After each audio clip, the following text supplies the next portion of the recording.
آج عدالت نے عمران خان کے وکیل کو سپریم کورٹ کے 3 اہم فیصلے پڑھنے کی ہدایت کی، جس میں نہال ہاشمی کے توہین عدالت کیس کا فیصلہ، طلال چودھری کے توہین عدالت کیس کا فیصلہ اور دانیال عزیز کے توہین عدالت کیس کا فیصلہ شامل ہے۔ یہ فیصلے کیوں دیے گئے، کن بیانات پر دیے گئے اور تینوں فیصلوں میں سزا اور نااہلی کی کیا وجوہات دی گئی، اس کا جائزہ لینا ضروری ہے۔ مئی 2017 میں جب شریف خاندان کو مختلف کیسز کا سامنا تھا تو اس وقت نون لیگ کے رہنما نہال ہاشمی نے ایک جارحانہ تقریر کی اور کہا کہ حساب کرنے والوں، ہم تمہارا یوم حساب بنا دیں گے، جس کے بعد سپریم کورٹ نے اس بیان کا خود نوٹس لیا اور نہال ہاشمی کو توہین عدالت کا نوٹس جاری کر دیا اور پھر فروری 2018 کو سپریم کورٹ نے نہال ہاشمی کو توہین عدالت کا مرتکب قرار دے کر انہیں نااہل قرار دے دیا۔ نہال ہاشمی کو 1 ماہ قید اور 50,000 جرمانے کی سزا سنائی گئی۔ جسٹس آصف سعید کھوسا نے نہال ہاشمی کے توہین عدالت کا فیصلہ جاری کرتے ہوئے لکھا تھا کہ نہال ہاشمی نے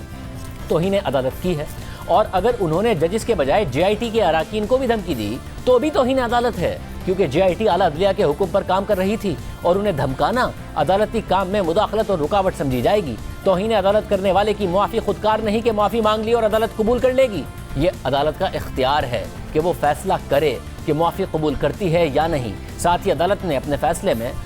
معافی قبول نہ کرنے کی وجہ بھی بتائی ہے اور لکھا ہے کہ نہال ہاشمی نے عدالتی نوٹس کا پہلا جواب 20 جون کو دیا، پھر 7 جولائی اور بعد میں 16 اگست کو عدالت میں تحریری جواب جمع کرائے، مگر عدالتی کارروائی کے 7 ماہ بعد 24 جنوری کو نہال ہاشمی نے غیر مشروط معافی مانگی۔ اس وقت تک عدالت اپنی کارروائی مکمل کر چکی تھی، اس کے بعد سوچ سمجھ کر معافی مانگی گئی۔ اتنی تاخیر سے مانگی گئی معافی کے مخلص ہونے پر سوال اٹھتا ہے، اس لیے معافی میرٹ پر قبول نہیں کی جا سکتی۔ عدالت نے اپنے فیصلے میں لکھا کہ نہال ہاشمی نے تاخیر سے ہی صحیح مگر غیر مشروط معافی مانگی اور کہا کہ وہ خود کو عدالت کے رحم و کرم پر چھوڑتے ہیں، اس لیے ان کے خلاف کارروائی میں تو نرمی نہیں دی جا سکتی، البتہ ان کی سزا میں ضرور نرمی کی جا سکتی ہے۔ اور یوں نہال ہاشمی کو سپریم کورٹ نے 5 سال کے لیے نااہل قرار دیتے ہوئے انہیں 1 ماہ کی قید کی سزا سنائی۔ نہال ہاشمی کو توہین عدالت کا مرتکب قرار دینے کے فوری بعد سپریم کورٹ نے چیف جسٹس ثاقب نثار کی سربراہی میں دانیال عزیز کو ان کے دسمبر 2017 کے بیانات اور طلال چودھری کو ان کے جنوری 2018 کے بیانات پر طلب کیا اور پھر انہیں ان بیانات پر توہین عدالت کے نوٹسز جاری کیے۔ 28 جون کو جسٹس آصف سعید کھوسا کی سربراہی میں جسٹس مظہر عالم میاں خیل اور جسٹس مشیر عالم پر مبنی بینچ نے دانیال عزیز کے کیس کا فیصلہ سنایا اور دانیال عزیز کو آئین کے آرٹیکل 204 کے تحت عدالت برخاست ہونے تک سزا سنائی۔ ساتھ ہی عدالت نے آئین کے آرٹیکل 63(1)G کے تحت دانیال عزیز کو 5 سال کے لیے نااہل کر دیا۔ دانیال عزیز کے کیس میں سپریم کورٹ نے اپنے فیصلے میں لکھا کہ دانیال عزیز نے 15 دسمبر 2017 کو بیان دیا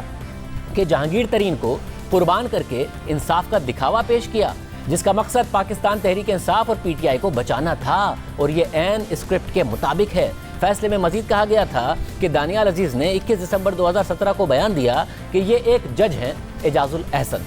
ان کی تاریخ ہم پاکستان کو بتائیں گے، یہ جو صاحب ہیں یہ بتائیں گے یہ کیپٹل FZE کی بات ان کے کانوں تک کہاں سے پہنچی، وہ کیسے پہنچی کہ انہوں نے JIT کو کہا آپ جا کر FZE کھول دیں۔ عدالت نے اپنے فیصلے میں لکھا کہ یہ 2 بیانات ثابت ہوتے ہیں کہ دانیال عزیز نے ہی دیے۔ ان بیانات سے دانیال عزیز نے عدلیہ کو متنازع بنایا اور ججز کے خلاف تضحیک آمیز ریمارکس دیے، اس لیے انہیں توہین عدالت کی سزا دی جاتی ہے۔ اسی طرح اگست 2018 کو طلال چودھری کے کیس میں جسٹس گلزار احمد کی سربراہی میں 3 رکنی بینچ نے فیصلہ سنایا اور یہ فیصلہ طلال چودھری کے جنوری 2018 کے بیانات پر محفوظ کیا گیا تھا، جس میں طلال چودھری نے میاں نواز شریف کو مخاطب کرتے ہوئے کہا تھا کہ ایک دور تھا جب کعبے میں بت بھرے ہوئے تھے اور آج عدلیہ بھی PCO کے بتوں سے بھری ہوئی ہے، میاں صاحب اسے نکالو۔ اور اس بیان پر اگست 2018 کو سپریم کورٹ نے اپنا فیصلہ جاری کرتے ہوئے لکھا کہ طلال چودھری نے نہ صرف اعلیٰ عدلیہ کو گالی دی بلکہ عدالت کو اسکینڈلائز کرنے کی کوشش بھی کی۔ طلال چودھری نے تضحیک آمیز زبان استعمال کی، نفرت کا اظہار کیا، اس لیے وہ سزا کے حقدار ہیں۔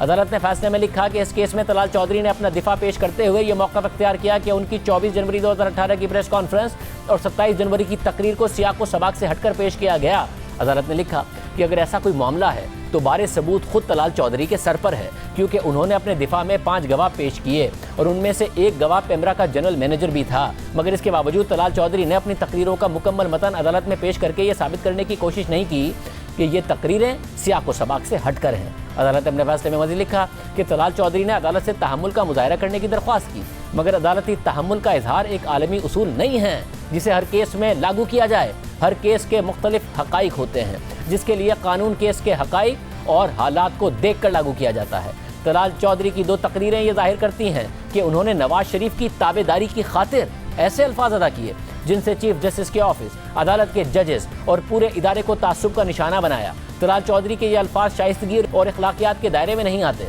ان الفاظ سے بغض اور کینہ ظاہر ہوتا ہے۔ طلال چودھری کی دونوں تقریروں میں ججز کو گالیاں دی گئی، عدالت کو اسکینڈلائز کیا گیا، ہر وہ کوشش کی گئی جس کے ذریعے عدالت کو نفرت کی طرف دھکیلا جا سکے۔ عدالت نے اپنے فیصلے میں مزید لکھا کہ تمام تر وجوہات کو مد نظر رکھتے ہوئے عدالت اس بات پر مطمئن ہے کہ ملزم طلال چودھری آئین کے آرٹیکل 203 اور توہین عدالت آرڈیننس کے سیکشن 3 کے تحت توہین عدالت کے مرتکب پائے گئے ہیں، اس لیے اب وہ سزا کے حقدار ہیں۔ طلال چودھری کو عدالت برخاست ہونے تک قید کی سزا سنائی جاتی ہے اور 1 لاکھ روپے جرمانہ بھی عائد کیا جاتا ہے، اور یوں 8 مہینوں کے اندر نون لیگ کے 3 اہم رہنما توہین عدالت کے کیس میں نااہل کیے گئے، اور سپریم کورٹ کے یہ فیصلے اب ماتحت عدالتوں کے لیے توہین عدالت کے کیسز میں اہم ہیں۔ آج عمران خان کے کیس میں بھی اسلام آباد ہائی کورٹ نے انہی 3 کیسز کا حوالہ دیا، اور چیف جسٹس اسلام آباد ہائی کورٹ نے نماز دیے کہ اس عدالت کی مشکل یہ ہے کہ سپریم کورٹ نے دانیال عزیز، نہال ہاشمی، طلال چودھری کے کیس میں فیصلے دیے ہوئے ہیں، یہ عدالت سپریم کورٹ کے فیصلوں کے خلاف نہیں جا سکتی، اور عمران خان کے وکیل کو ہدایت کی کہ وہ یہ تینوں فیصلے پڑھ کر آئیں۔ نون لیگ کی نائب صدر مریم نواز نے اس پورے معاملے پر آج کی پروسیڈنگز کے بعد ٹویٹ کیا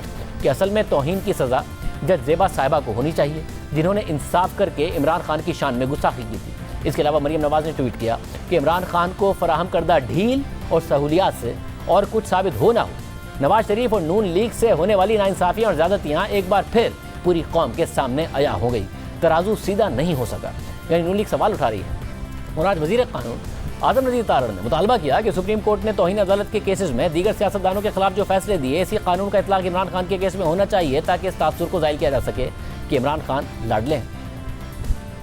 عمران خان صاحب کے بارے میں یہ تاثر پایا جاتا ہے کہ یہ لاڈلے ہیں کچھ حلقوں کے، اور ہمیں اس تاثر کو زائل کرنے کے لیے یہ ضروری ہے جب قانون کا اطلاق کیا جائے عمران خان صاحب پہ تو اسی آنکھ کے ساتھ کیا جائے جس آنکھ کے ساتھ دیگر سیاستدانوں کے مقدمات کا فیصلہ ہوا اور ماضی قریب میں ہوا۔ طلال چودھری صاحب، دانیال عزیز، نہال ہاشمی صاحب کو کنٹیمپٹ آف کیس میں کنوکٹ کیا گیا، انہیں اسمبلی کی رکنیت سے بھی ہاتھ دھونا پڑا، نہال ہاشمی صاحب کو جیل بھی بھگتنا پڑی۔ جو اعلیٰ عدالتوں کے فیصلے ہیں وہ مساویانہ ہونے چاہیے۔ تھوڑا عجیب لگا کہ ایک سنگین نوعیت کے کنٹیمپٹ کے مقدمے میں جس میں لارجر بینچ بنایا گیا ہے، جواب ملاحظہ کرنے کے بعد عدالت نے نرم دلی کا مظاہرہ کرتے ہوئے ایک اور موقع فراہم کیا کہ آپ اپنے